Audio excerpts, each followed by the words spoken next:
Hey Mob, my name's Shantelle Thomspon. Welcome to the Warrior Heart Yarns with Annie Shan. I would like to begin by acknowledging the Gadigal people of the Eora Nation and pay my respects to their elders, both past and present, and thank them for their continuing custodianship of country, culture, community, and our Murubba and our children, because without them, I wouldn't be sitting here who I am today, but also without our elders, their continuing resilience, their fight, we wouldn't have what we have today. And I know that that's my responsibility to introduce that and be that for the next generation. And with that, I'd also like to acknowledge all countries and cultures across what we now call Australia, and thank and acknowledge all of our elders, both past, present, and emerging, because our children are our future. And just want to say thank you to Sam for being here, for coming to have a yarn with me. Very upfront, this is the first kind of guest interview. And the idea behind the Warrior Heart Yarns, it's evolved from my first podcast, it's very much about the warrior dreaming, and my philosophy that's growing, which is the Warrior Heart, which is to stand in your power, be your truth, and follow your heart. Mm-hmm. And most people would go, but why a warrior? Because if you're not involved in martial arts, or you haven't had to fight for yourself or your life or the things that are important to you, the warrior can seem very much about the violence and the fighting.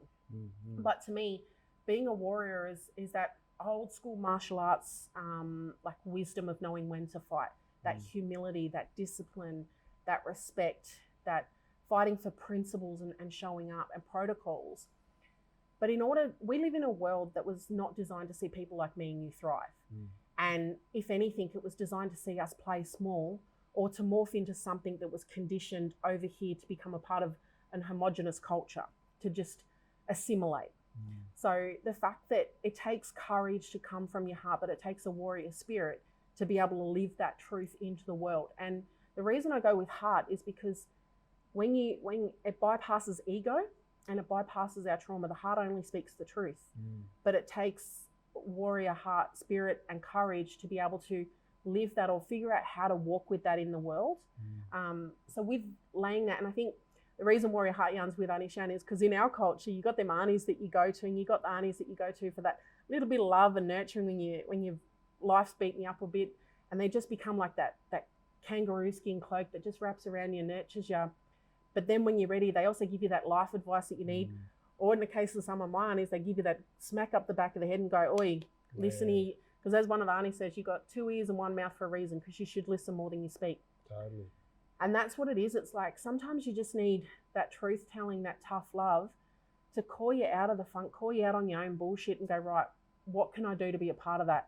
And that's what I wanted to do, is just have truth telling, hard yarns, talk about what's going on, but bring people on who are living from the heart, who have been through some stuff, have alchemized that stuff into wisdom or life experience, and then they're self-realizing their potential, and then amplifying that through impact and effort into the world. So introduce yourself, like what's a bit of your story and like. Yeah, mad. Thanks for creating the space for us to share and connect. So for anyone listening, my name's Sam Johnson. I'm a proud Jarrah man and have cultural connections to the Yuin Nation down in Eden in the south coast of New South Wales. Grown up here in Gadigal country in a strong, staunch Aboriginal community called Glebe. Very much so. I guess for me, we've connected over the last 12 months largely through the stuff I do with impact policy. So I manage a social policy consultancy firm where we do a lot of stuff around community engagement, co-design, communications, producing stuff like this. And research and evaluation, but we try and embed an Aboriginal perspective in everything we do, because we know that it brings everything that you've talked to already. It just brings strength to how we look at the world and how we solve problems. So that's sort of what we do here. I think when you talk about the warrior heart stuff, that warrior stuff resonates with me. We both have a connection to Jiu-Jitsu, and for me, when I think about the warrior, I think about survival. And it's something that we've had to do in our communities and our families, very much so, and that's what our culture has done for the last 230 years as well, and continues to survive and thrive. And so, it's just privileged to sort of get the opportunity to connect with you and be here. No, thank you. And I love what you've talked about, because for a lot of people that would be overwhelming. Like the parenting, the jiu-jitsu, the business, the impact, the First Nations perspective. But to have, that's normal. That's just what we do. And I think being able to weave all of that together and be able to show up and literally deliver in all of those areas is it's just what we do. It's our norm. With what's happening in the world, like with Cassius Turvey's murder, and I've forgotten her name, Wallum, the young Diamonds Aboriginal woman who played in the Diamonds. Donnell, yeah. Yeah, Donnell. She called out, she called out Gina Reinhart. She called out the fact that I'm not supporting and wearing someone who said that they want to poison water holes. And you just see this backlash coming at her, like all this white fragility stuff coming up and saying athletes need to know their place. Yeah. Athletes shouldn't be talking. And then all this, almost making Gina Reinhart look like she's an angel for all this money she's invested back. Look, she invested 15 million. Man, her profit came off of raping and pillaging the land that was stolen. Her profit last year was 7.3 billion. Yeah. And people are like, oh, she needs to distance herself from her father's words. The thing is, she's never distanced herself. So in some shape or form, she agrees with them. Yeah, totally. And the thing is that it was nothing for her to take $15 million from a sport that would have meant everything too. Yeah.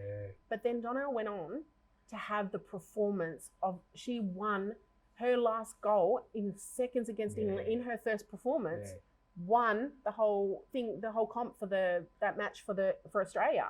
Yeah. And then a week later, Cassius Turvey is murdered while walking home, and the senior police commissioner turns around and says, oh, it was wrong place, wrong time, or mistaken identity. Yeah. That gives racism permission to exist. Totally. It's a justification. And then we're expected to show up and deliver on work. 100%. Talk to our kids. We've both got sons. Yeah, that's it. We've got daughters. Yeah.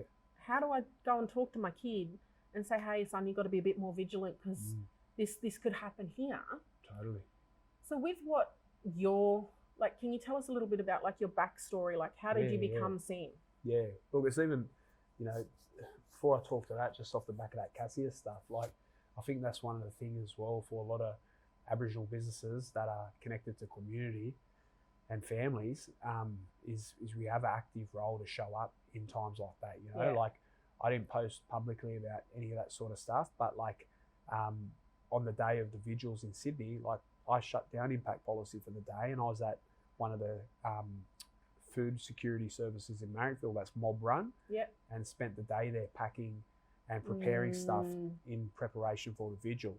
That's the reality. If you're an Aboriginal-owned person and business, Aboriginal-owned business that's connected to community, that's some of the realities of what we're juggling, and that just comes with the territory.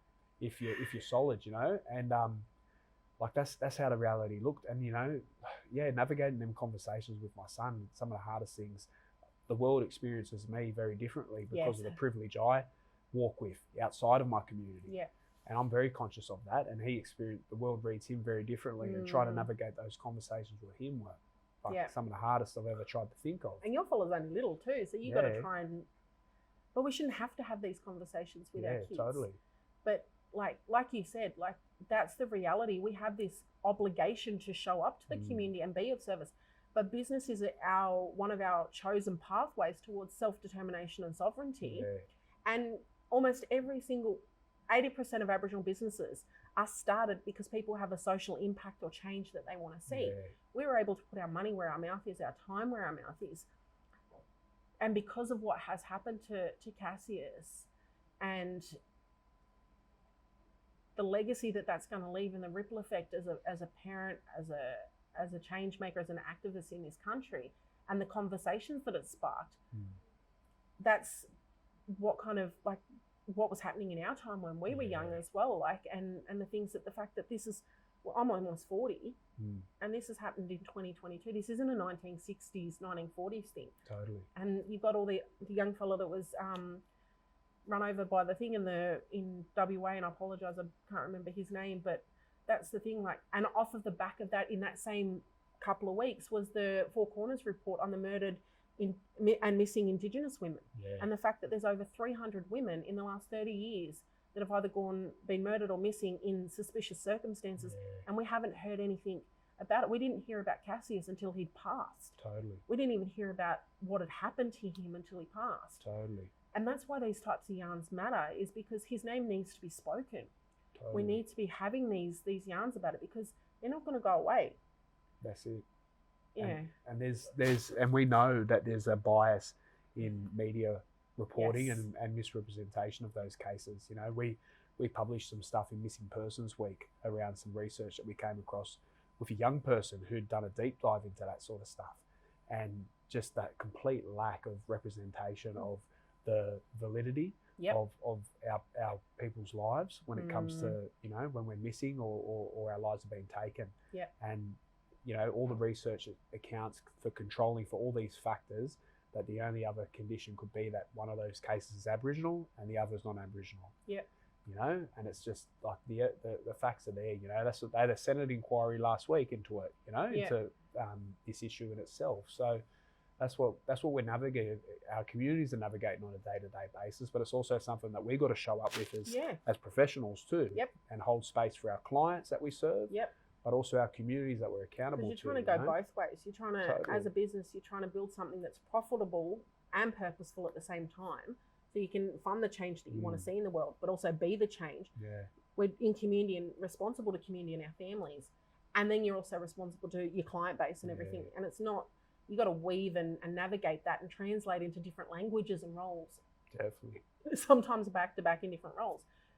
How did you end up here? Like, what's your backstory? Like, what led you to be here?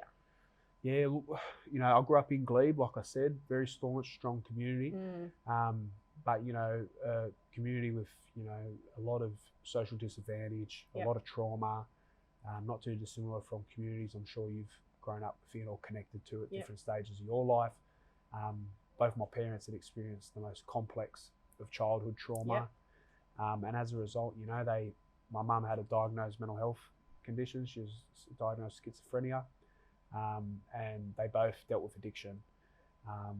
And so I grew up in a household like that where, you know, times were pretty tough, extreme poverty, addiction and mental health stuff. You can only imagine how sad some of that sort of stuff could have been as a child.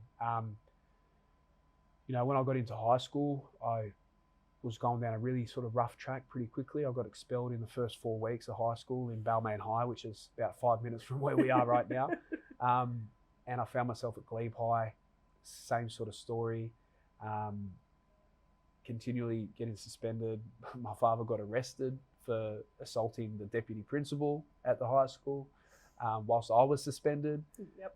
You know, some stories you just can't write them, but it was, you know, moving into that sort of youth crime, petty crime sort of space wasn't a very positive path, but it was a very common story and narrative for a lot of our young people in our communities. But you know, I actually had leukemia when I was 14, and I don't talk about it a lot as yet because I'm still trying to work out where that adds the most value in terms of people taking from that story. But I got diagnosed with leukemia when I was 14, so I spent 12 months in a hospital, full-on chemotherapy. I had a stroke whilst I was there as a side effect to the medication. I was completely paralysed down the left side for 4 days. But whilst in that 12 months, my family's addiction and their mental health just fell through the floor. It was already really bad, but I think the trigger of the trauma, like imagine as a parent if your son was going through, like what that would do to you, you know? So what that would do to anyone who's well, let alone people that aren't well, they got really sick and really unwell. So anyway, luckily the social worker in the hospital could see that something was not wrong. You know, my father would be fighting with the police, fighting with the nurses and doctors, security would be there. The social worker made a referral to community services. Long story short, I ended up leaving home when I was 15. Just off the back of leukemia. I was like, I can't live here anymore. So I left and I lived with Bernardo's, which is people would be familiar with Bernardo's. They provide, at this time, foster care. And I went and lived in King's Cross in a foster care placement. Wasn't a very positive experience. It was very isolating and alone. And King's Cross is probably the worst place you could put a young person that's dealing with that sort of stuff at that age. That was what, the 90s? Early 2000s. Yeah, early 2000s. Yeah, early 2000s. You know, I'd be seeing people shooting up in the street, and girls that I went to high school with in Glebe were selling drugs at the train station at King's Cross. It was like really messed up. I stayed there for a little bit, and then luckily I had a really good caseworker who got me a place in, say in Barnardo's, but it was a temporary accommodation program. So I actually had my own unit. Yeah. Cool. So I finished my HSC in that unit by myself, and you know, that was a massive journey to be able to navigate and get through that by myself and get there.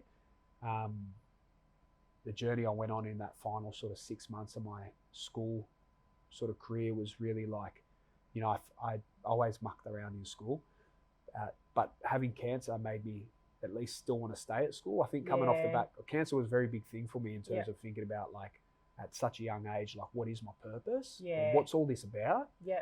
So I think if I hadn't got cancer, I probably would have dropped out, and who knows where I'd be. But that sort of gave me the, you know, it was the spark that kept me connected. Still messed up a lot. It's an awakening, because the thing is, you're not going to awaken and then immediately morph into, you've got to shed those things, those behaviours, those habits that you've created. Totally. So you graduate year 12 under those conditions and going through that. What was it that allowed, like, I mean, the cancer kind of thing, but what was it that allowed you to show up for yourself in order to still go through all of that and still continue on with something that people would have forgiven you for not being able to finish? Yeah, totally. Look, I think one of the things that really gave me a spark to show up was that my father moved down to the block in Redfern with my sister. My sister's 10 years younger than me. So at this time of our lives, she was 7. I was 17.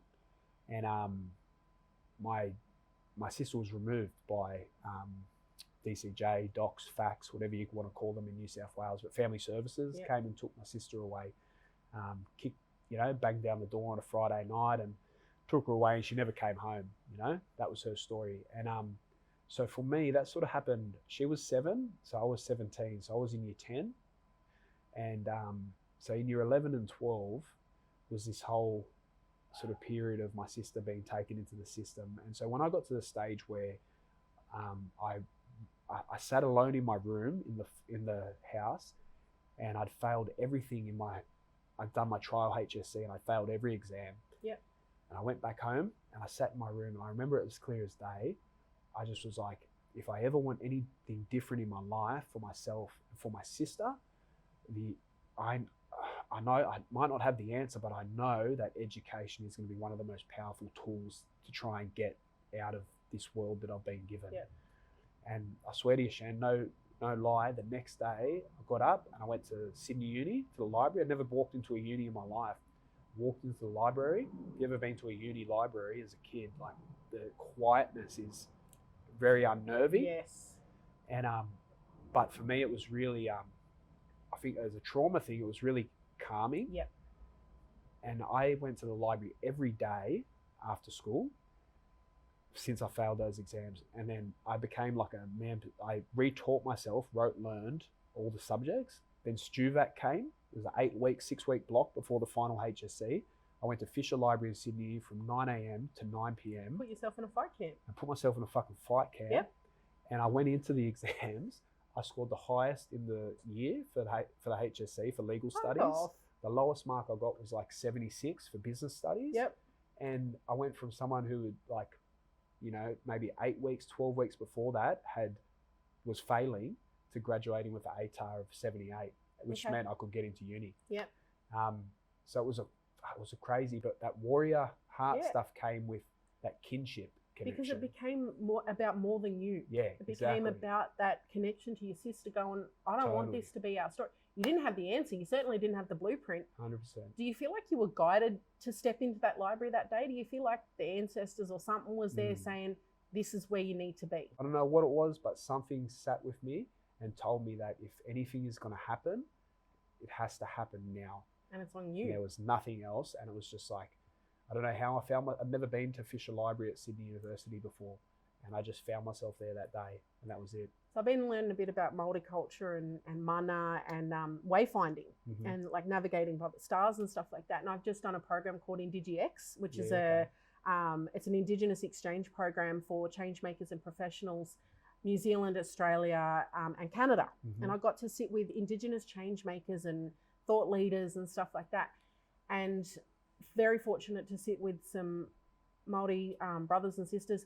And they brought in the Navigating by the Stars. And we ended up calling ourselves the Dream Walkers. Yeah. And then it evolved into this dream walking to dream weaving. And it was like, but navigating by the stars. And the thing is about Aboriginal astronomy is that we see as much the shapes between the stars in the darkness as we do the stars itself. But the thing is, my very limited understanding and primitive understanding of wayfinding is that when the wayfinders would go out, the navigators would go out, they would call the island to them. They would follow the stars. They would know where they are from where they'd been. And I think like you call things to you, or when you're on your path and you're accepting and you're listening, you just find things fall into place, and you can't explain it.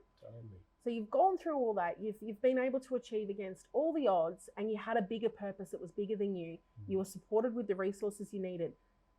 How did you get from there to then to jiu-jitsu, to university, to starting a business? Yeah, totally. Well, you'd like to think that like achieving what you'd achieved meant that you could sort of go off into the sunset and life would be good. That's your hardships are done. Totally. You paid your dues. Yeah, that's it. But like only this week, New South Wales has extended the age of support for kids in out-of-home care from 18 to 21 in line with the rest of the country.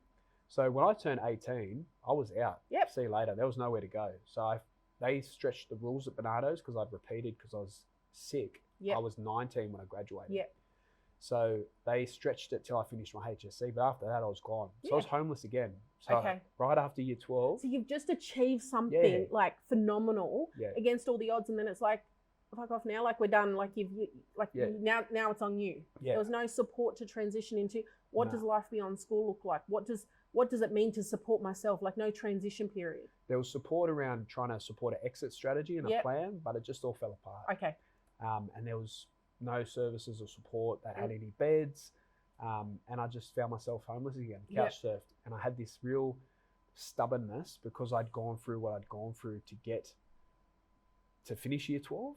I had this stubbornness about having to prove that I deserved to be at university. Yeah. So I got that place, and everyone would tell me like, oh, Brad, just defer. Like everyone defers, take a gap year. I was like, fuck, where am I going to get a gap year? What's that? Like, or, just defer it till you get your housing sorted and work out what you're going to do. But I said to myself like, nah, I have to go and I have to prove I can do it, or else what was all this for? Yeah. So when I did my first semester, one of the aunties in Glebe took me in for about 6 months. And that gave me the stability I needed to just finish that first semester, just scraped by. And then I deferred for 12 months while I worked out what I was going to do. Yep. But even within that 12 months, I was straight back into old habits in Glebe. A lot of my friends were getting caught up in youth crime and pressure and stuff like that. And I found myself floating around that sort of stuff again. I had a few massive turning points in my life where I had opportunities to make a really bad decision. Yep. And I made, you call it, people looking over you or whatever, but an opportunity came up the exact same day I was going to make a really bad decision. And an opportunity came up to make a different choice. And I made that different choice. My best friend who made the other choice went down a path that saw his life very much, for years taken away. Dictated by that one choice. Yeah, dictated by that one choice, and the choice I made set me on a trajectory to get to where I've got to today with impact policy. So, I went off I had to learn to do after I went back to uni, I did my degree part-time. Yep. Because the reality for us, we had to live independently. Yes. We had to survive, but I was still committed to getting an education. So my degree happened at night, happened on the side. Yep. Took me twice as long. But I started my career early. So I started my career in the community sector, working in youth justice, and got some really amazing grassroots opportunities, Worked in the prisons in Parklea with men, like literally just thrown into Parklea prison in the yard, just going like, go out and mentor these guys. And I'm like 22 or something, I think I was at the time. And literally I felt like it was an episode of Prison Break or something. I just was floating around the yard by myself and just having yarns to like lads as they were getting ready for release. Yeah. and talking about, you know, post-release support, transition, any of that sort of stuff. So went on to do a whole lot of range of different sort of community-based stuff on the grassroots before I got really passionate about sort of education, and that passion sort of led me into government. Yep. And then I spent 5 years in government working on some really high-profile sort of complex projects. Yep. So a lot of people listening probably heard of the Bowraville murders. Yep. So I got the opportunity to work. I had a lead role coordinating the whole of government's response into building resilience in the Bowraville community, so that if anything ever like that happened again, that the community would at least have the infrastructure and tools to be able to navigate what was going on. Wow. Okay. You know, that was incredible. Such an amazing experience to be able to have at an early stage in my career there. Worked on the Aboriginal Languages Trust. That was pivotal for me as a black fellow to be a part of. A part of healing and connection to culture and language that I grew up on Gadigal country here in Sydney, where so much of so much of mob's language here has been survived by linguists. And through that journey, I got to meet like language speakers in our own state here in New South Wales. Wow. But I got Uncle Stan Grant, Stan Grant Senior. You know, me and Andrew, who's filming the stuff here today, me and him sat with Uncle Stan Grant for 4 days at his house at Narrandera, listening to all the stories and journeys and stuff like that as well. You know, I've got a mate, Clark Webb, who's launched the school up in Coffs Harbour that's a Gumbaynggirr language school, where Gumbaynggirr is the first language spoken as part of, like, that's in New South Wales today. That's happening. It's not NT, it's not WA, exactly. like it's here. It's amazing. You know, stuff like that was so pivotal for me, professionally, personally, culturally, all that sort of stuff. So that were just a couple of the projects I got to really have a massive You're very humble as well. Yeah, thanks. But I started Impact Policy though, because we went into lockdown in COVID. And I had an amazing boss, Amanda McCarthy, if she's listening, she's a legend. And I had a good team, and we're working in cultural capability. But I went into the lockdown for the second time, and I do really well in lockdown. Yeah, me too. I get super fit. I'm super focused. The clarity is there. And I just was like, I knew that if I came out of lockdown the same person I went in, that something would be wrong. You know? And so I made the decision to jump into Impact Policy and really think about my purpose and what I really want to, you know, the legacy I want to leave for my family and my community. And how to try and get there. And, you know, we're still weaving it and working it out. But so how Jiu-Jitsu and why Jiu-Jitsu? Yeah, Jiu-Jitsu. I first tried Jiu-Jitsu when I came back. I had pneumonia like 8 years ago, and I had pneumonia, and then, you know, 8 years ago, I was in my 20s, thinking I'm invincible, and I just got over it. I had it like a week before, and then I went to Jiu-Jitsu to the first class, and just, you know, white belt. And went back 2 days in a row, and then I was in hospital on the Saturday. Not surprised. Because my pneumonia hadn't gone away. And so I never went back to Jiu-Jitsu for another 3 years after that. I was like, that must not be for me. But then I did this program called Wimp to Warrior, where you train up for a cage fight. You did Wimp to Warrior. I know what it is. For those that don't know, it's like they take everyday average people, train them up in a cage for an MMA fight. Yes, I did that, and that was my reintroduction to Jiu-Jitsu. So I grew up boxing. I started boxing when I was living in the King's Cross foster home, because I got into a fight there, and I thought I need to learn how to fight quickly. So I went to Woolloomooloo PCYC and started boxing. So I've had amateur boxing fights, grew up doing that, but not necessarily a massissive boxing fan really anymore. And I fell in love with Jiu-Jitsu. I fell in love with but what it taught me was, like, I'm not a small guy.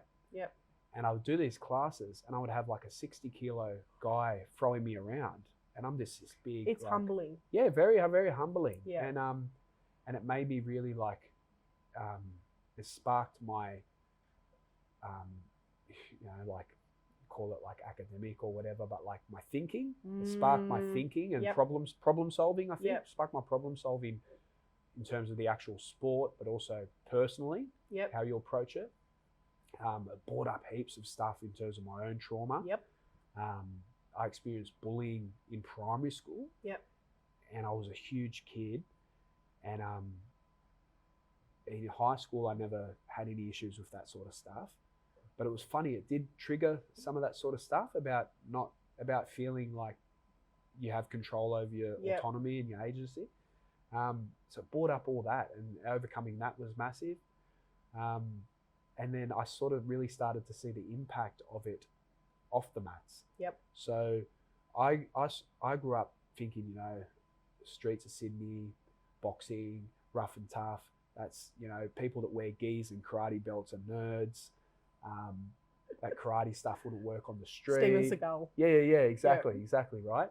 And then, but once I went on that journey, I started to find something so different, you know, and, you know, look, there's still a balance between that street masculinity stuff, and I think UFC brought a bit of credibility with Jiu-Jitsu being so prominent in the success of fighters when they're on the ground. So that sort of helped build the bridge between the balance of there. But for me, it's become a massive part of my life, and it's made me all the better for it. And now your son does it? Yeah, now my son does it, my daughter does it, my partner does it. The partner does it, so it's a whole family affair. So with all of this, and like with what we started with and all that sort of stuff, how does those two, like jiu-jitsu and business, like jiu-jitsu, if you're anything like me, like jiu-jitsu, it informs and teaches you things about yourself that you then bring into your business and whatnot. But then what's all this for? Like what's one of your bigger driving purposes that allows you to show up to all this and try and figure it out? Like we were just talking before about comms and marketing and all this, and the fact that trying to find people who understand all the parts of it, but then can help you like strategize and figure out the different elements for each one individually, but then how it weaves together. Totally. For you, what does that look like? For me, it's been a big balance with trying to stay grounded with why I started Impact Policy. Yep. And for me, a big part of why personally was I wanted to be able to have a lifestyle where I was really present with my children. Yes. Because this is such a small period of our lives that we'll never get back. So I wanted to run a business that could work with my lifestyle as a parent and the responsibilities that we have. And it's hard not to there's so much appetite and need for Aboriginal businesses, and Aboriginal knowledge and skills in our sectors. And so, you know, there's been a lot of goodwill and support for Impact Policy this past 12 months. And it's been really hard to not get carried away with the opportunities to grow and the opportunities to just take things that are coming our way, to really just try and stay grounded with like, what does success look like right now? Yep. How do we go slow and build the real foundations for long-term success? Yep. And not lose sight of what is the most pivotal thing. You know, we talk about the 80-20 sort of principles and stuff like that, but what are the most pivotal things for success for the business, for ourselves personally, and for our communities too. So that's what I sort of always try and come back to. And I've had pockets through the year where I've done that really well, and pockets where I haven't, you know? Of course, it's new. That's it. So with the whole like legacy piece, what's something that you've learnt, or in this, what do you see as being, because I think legacy for me is different now. It's not just about the legacy that I leave behind when I take my last breath. It's what is the legacy of the moment. Like when I exit and I come into this, like, and I lived on Wurundjeri country for 7 years, and their word is Wominjeka, and a lot of people assume that it just means welcome, or it's very surface level, but our languages are not like that. They're much more complex and nuanced. Wominjeka means to come with purpose. So even in jiu-jitsu, it's like, if you're a parent, it's like, what's my purpose for being here tonight? Because you've got to sacrifice time away from the family or whatever it is. What does legacy look like for you in the day-to-day versus like the longer term for what you have now? And what's one kind of piece of advice or thing that you've been given that has served you on your journey? Yeah, I think one of my biggest piece of advice for anyone listening is, I think I'm really passionate about like values-based leadership. Yep. And leading with your values. Yep. And doing the work in terms of sitting with what those really are. Yes. And then trying to align that, and then making sure you're aligning that with everything that you do, right? Yep. So for us at Impact Policy, our values are access, equity, inclusion, and justice. So they sort of guide the projects we work on, Yep. the people we collaborate with, and the work that we want to try and position ourselves in. The sense that those principles are there in how we think about the work, how we do the work, Yep. and all that. In terms of legacy in our communities, for us, it's the same sort of thing. You know, Yeah. we started with, we call it Spark Impact. Yeah, okay. And it's about, you know, this year we reinvested funding into community-based programs Yep. based on those same principles. So Jiu-Jitsu in Redfern, Yep. you know, we both have a connection to that, but then we know that martial arts as an activity is not accessible for many families financially. It's freaking expensive. Yeah, massively. And it's not as generalized. It's not the development programs there are like the rugby and the basketball and stuff like that. That's it. Totally. Yeah. So we've looked at, you know, investing and supporting community-led and run programs there, so that our other young people in our communities have the same opportunities as the other kids on their street, you know, and that those programs are accessible. So it's based from that whole premise that, you know, there's so much money and resources involved into solving problems in our communities. But for me, I'm really of that school of thought that if you start with those principles around access, equity, inclusion, and justice with our people, and you give us the same the same playing field as the kids sitting next to us, that our kids, you know, 9 times out of 10 will succeed or over succeed people's expectations, you know. And it's then if you start with those pillars, and if then you still are seeing that there's barriers and problems and challenges, then it's when maybe you've got to start doing the deeper work around, you know, maybe complex trauma or systemic, you know, gaps and disadvantage and stuff like that. But for me, I just want to see you know, my dream one day with impact policy is that, you know, we have PCYCs in New South Wales, but aside from PCYC, there's no other real community recreation centre where families, that are family centred, where families can come together, where they can learn, grow, be active, be healthy, and that they're grounded in those principles of accessibility. So that's my dream one day, is that we can have one of those facilities and centres that, you know, is Aboriginal led, but is also open to, you know, the whole of community, but grounded in our core principles of knowing, being and doing, and bringing the, you know, people along on the journey with us. So no, look, thank you for trusting me and trusting yourself in sharing elements that you haven't really chosen yet. Like the fact that it's you were guided out and grounded through purpose that was bigger than yourself, and then having the courage to do things that you weren't quite sure you were ready for, or you learn as you go. Like you figured it out one step at a time. But I think that's the biggest thing, is we need to hear these stories of everyday people who have gone through stuff, have had to show up, because the themes this year were be brave and make change for reconciliation, and get up, stand up, show up. And I think we really are having to do that for ourselves, because for so long, I know that in my community, like amongst some of the young people, they've been disempowered to rely on systems and this expectation that someone else is going to come and rescue them. But I feel like when you're developed into yourself, you know your heart, you've got a bigger sense of purpose. If we can start with our young ones, you nurture them, they might not need rescuing, or they're a part of their own self-determination and sovereignty as individuals that then become a part of a collective of healthy, thriving, managing our trauma and our triggers. Because like you said, it's a practice. So thank you for these yarns, and just thank you for sharing your story, because I'm really excited in 5 years' time to come back and have another yarn and see where you're at, like where your jiu-jitsu's at, baby boy and the girls at, the whole family's at with jiu-jitsu, but also where social impact has gone, and going, in order for that to happen, you had to start with yourself. But the fact that you're not even a big profitable business yet, and you're already giving back, like Western businesses are like, oh, we've got to reach a certain margin before it's like that's built into our business model is impact. And I know that all the current first world problems we're seeing, we already have the solutions. First Nations ways of being, doing and knowing. And we don't need change. We're just remembering our old ways and weaving it into the way we do life now. 100%. And sitting with that. So I just want to say thank you to any mob that listen and that come in, and if you've got any questions, where can people find you? Or if they want to know more about your work or what you're doing, or they want to get involved with your vision, is there a platform that you use, or can they follow the journey? Yeah, totally. Look, I'm most active on LinkedIn for any professionals or people that are watching this. So you can follow, you know, me, Sam Alderton-Johnson. I'm sure you'll see it in the show notes or something. Yep. And Impact Policy. Yep. So you can follow us there. Impactpolicyau.com is our Yep. website. We've got a podcast as well that we've Yep. got. We've got a newsletter you can subscribe Yeah, to, blogs that come out monthly. So there's a whole range of different comms sort of ways you can connect with us and Yeah, be cool. a part of the So journey. we'll put all that in the show notes and stuff. But yeah, just want to say thank you for the yarns and stuff like that. Because I know for me, it's such a big passion is to put role models out there that are doing things differently and that are willing to come from their heart, but to have those yarns and share what we're doing. Yeah. So thank totally. you. Nah, thank you. Thank you.